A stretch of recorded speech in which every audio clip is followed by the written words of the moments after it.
Tulemast! Tänases videos räägime kaitseväe treenimisest ja milliseid oskusi ning teadmisi ajateenijad omandab sõduri baaskursusel.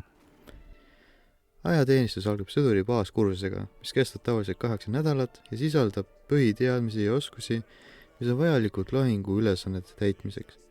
Kursuse jooksul omandab ajateenija erinevaid oskusi, sealhulgas rividistsipliini, relvakäsitlust, esmaabi andmist, lahingu kannatanute tegelemist, sidepidamist ning maastikul orienteerumist ja navigeerimist.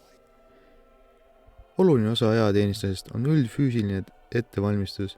Iga nädal toimub ajateenijate kehalise kasvatuse tund ning sisaldavad mitmekülgseid treeningprogrammi, mis hõlmab vastupidavus ja jõutreeninguid, spordimänge, takistusrada läbimist ja rännakuid. Ajateenija ärkab kell 6 ja väljas peavad olema 6:10, millal algab hommikujooks hommikuvõilumisega, mis kestab umbes 20 minutit. Lisaks osaleb ajateenija erinevatel väljaõppustel ning rännakutel, kus praktiseeritakse õpitud oskusi ja tehakse koostööd meeskonnaga.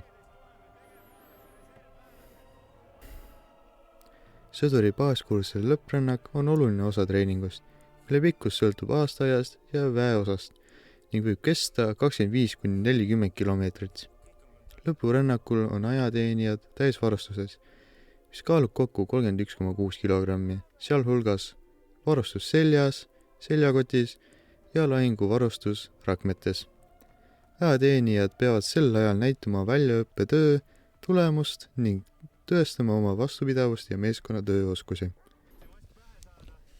Vabal ajal on ajateenijatel võimalus iseseisvalt sportida, kasutada väeosades olevaid spordisaale ja väljakuid ning jõusaale. Lisaks on ajateenistuse jooksul võimalik osaleda erinevatel kaitseväe spordivõistlustel, mis on suurepärane võimalus oma füüsilisi oskusi ja meeskonnatööd proovile panna.